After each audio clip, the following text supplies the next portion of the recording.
Viagem ao Centro da Terra, Júlio Verne. Capítulo 5. Tive tempo apenas de colocar o infeliz documento de volta na mesa. Professor Lidenbrock parecia profundamente absorvido. Sua ideia fixa não lhe dava um momento de descanso. Era evidente que havia se aprofundado em sua análise do caso, usando todos os recursos de sua imaginação durante sua caminhada e voltando para experimentar uma nova combinação. De fato, ele sentou-se na poltrona e, com a pena na mão, começou a traçar fórmulas que pareciam um cálculo algébrico. Eu acompanhei sua mão trêmula. Não perdi um único movimento. Que resultado inesperado seria alcançado? Eu tremia sem motivo, já que a verdadeira chave, a única, já fora encontrada e qualquer outra pesquisa havia se tornado inútil.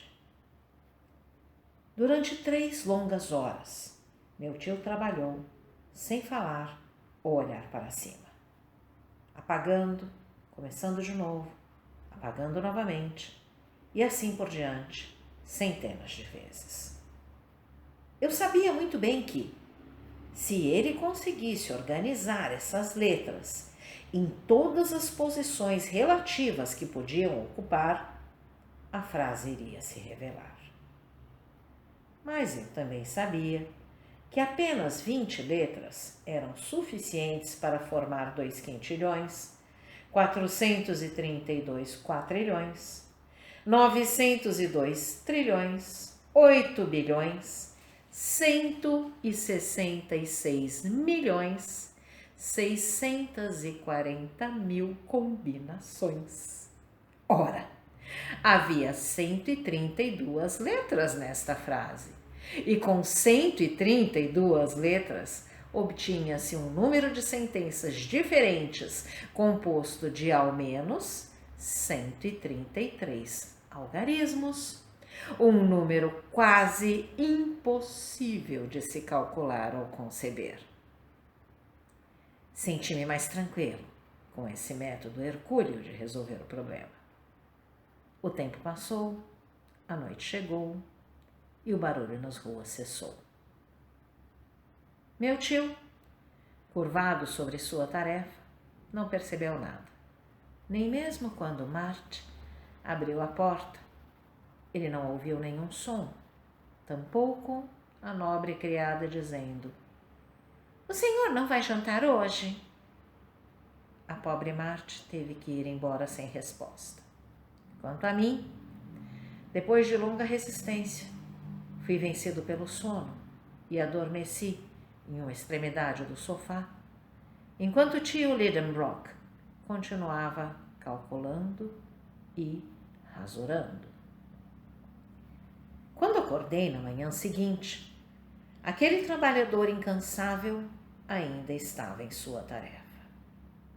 Os olhos vermelhos, a pele pálida, os cabelos desgrenhados sob a mão febril e as manchas avermelhadas nas bochechas diziam o suficiente sobre sua luta desesperada com o impossível e o cansaço de espírito e exaustão cerebral que aquelas horas lhe custaram.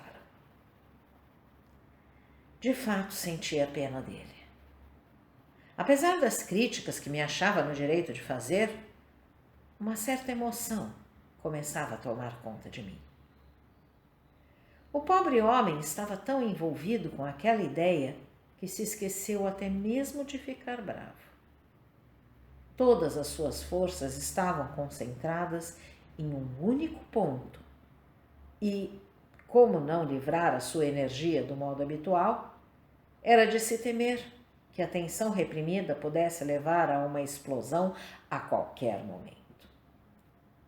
Eu poderia afrouxar o torno de ferro que esmagava seu cérebro com um único gesto, uma única palavra, mas eu não fiz nada.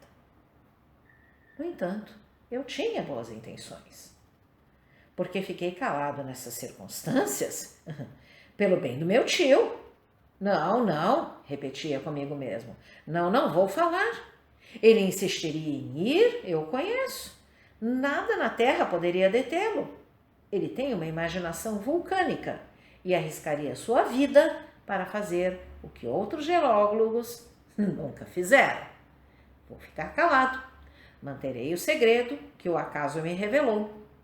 Sua revelação mataria o professor Lidenbrock. Ele que descubra por si mesmo se puder. Eu não quero me culpar um dia por tê-lo levado à sua destruição. Tendo tomado essa decisão, cruzei os braços e esperei. Mas eu não poderia prever um incidente que ocorreria algumas horas mais tarde. Quando a criada Marthe quis sair de casa para ir ao mercado, encontrou a porta trancada. A chave havia sumido. Quem a teria retirado de lá? Certamente meu tio, ao voltar de sua caminhada apressada na noite anterior. Teria sido de propósito? Ou se tratava de um engano? Ele queria nos sujeitar aos rigores da fome? Isso já era demais. Ora, Marthe e eu seríamos vítimas de uma situação da qual não tínhamos o menor interesse? É verdade que, alguns anos atrás, enquanto meu tio trabalhava em sua grande classificação mineralógica, ficou 48 horas sem comer e toda a sua família foi obrigada a seguir essa dieta científica. Da minha parte, lembro das cólicas estomacais nada divertidas para um jovem de natureza voraz. Agora, parecia-me que não teríamos café da manhã, assim como não tivemos a ceia na noite anterior. No entanto, decidi ser heróico e não me deixar vencer pelas dores da fome.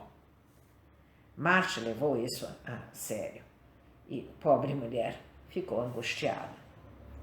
Quanto a mim, a impossibilidade de sair de casa me preocupava ainda mais e por boas razões. Não é difícil de entender o porquê. Meu tio continuou trabalhando, sua imaginação se perdia no mundo ideal das combinações. Ele vivia longe da terra e genuinamente alheio às necessidades terrenas. Por volta do meio-dia, a fome começou a me devorar severamente. Marthe, inocentemente, havia esvaziado a despensa na noite anterior, de modo que não havia mais nada em casa. Ainda assim, eu aguentei, fiz disso uma questão de honra. Soaram 2 horas. Aquilo estava se tornando ridículo, até intolerável. Arregalei os olhos. Talvez ele estivesse exagerando a importância do documento. Era possível que meu tio não acreditasse nele, que o visse como um mero embuste, que na pior das hipóteses conseguisse impedi-lo, se ele quisesse empreender a aventura, que por fim ele descobrisse a chave da cifra sozinho, tornando minha abstinência inútil. Esses argumentos, que na noite anterior teria rejeitado com indignação, pareceram-me excelentes. Achei até mesmo absurdo ter esperado tanto tempo e decidi contar tudo. Procurava uma maneira de abordar o assunto que não fosse muito abrupta, quando o professor se levantou, colocou o chapéu e se preparou para sair. O quê? Saindo de casa e nos trancando de novo? Nunca! Tio! Disse eu. Ele parecia não me ouvir. Tio Lidenbrock! Repeti, falando mais alto. Hein?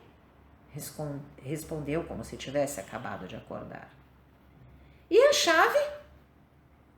Que chave? A chave da porta? Não! Exclamei. A chave do documento? O professor olhou para mim por cima dos óculos. Sem dúvida, viu algo incomum na minha fisionomia, pois agarrou meu braço e me interrogou com o olhar. Nunca, porém, uma pergunta foi feita de maneira mais clara. Concordei com a cabeça. Ele sacudiu a própria cabeça com certa pena, como se estivesse lidando com um lunático. Fiz um gesto ainda mais afirmativo. Seus olhos brilhavam intensamente. Sua mão se tornava ameaçadora. Essa conversa muda, em tais circunstâncias, interessaria até o espectador mais indiferente. Comecei a pensar que não ousaria mais falar, tamanho medo de que meu tio me sufocasse com seus abraços efusivos. Mas ele se tornou tão ansioso que finalmente fui obrigado a responder. Sim, essa chave, por acaso. O que você está dizendo? Ele exclamou com uma indescritível emoção. Aqui, leia isso, eu disse, entregando-lhe a folha de papel na qual havia escrito. Mas isso não significa nada, respondeu ele, amassando o papel. Não significa nada se você lê do início, mas quando se lê a partir do final, nem havia terminado minha frase, quando o professor deu um grito, mais que um grito, um verdadeiro rugido. Uma revelação ocorrera em sua mente. Estava transfigurado. Ah! Engenhoso Saknussemm! Ele exclamou. Então você escreveu sua sentença ao contrário? E lançando-se sobre o papel, com os olhos nublados e a voz emocionada, ele leu o documento inteiro, da última letra até a primeira. Este era o conteúdo. In Sneffels Ioculis crateren quem delibat, umbra scartaris judi intra calendas descende, audas viator et terrestre centrum attingers, quod fesse Arne Saknussemm. O que deste mau latim pode ser assim traduzido. Desça à cratera do Ioco de Sneffels, que a sombra de Escártaris toca antes das calendas de julho, viajante ousado, e você chegará ao centro da terra. Eu fiz isso. Arne Saknussemm.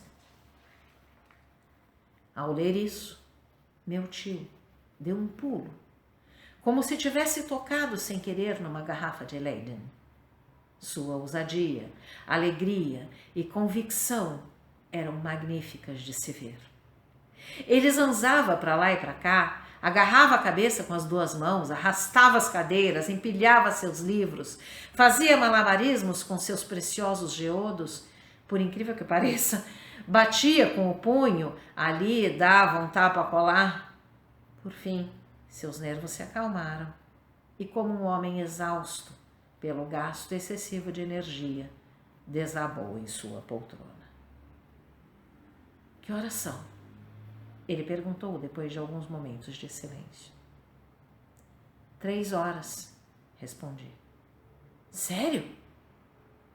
O almoço não fez efeito. Estou faminto. Vamos comer. E então? Então, depois do jantar, arrume minha mala. O quê? Exclamei. E a sua?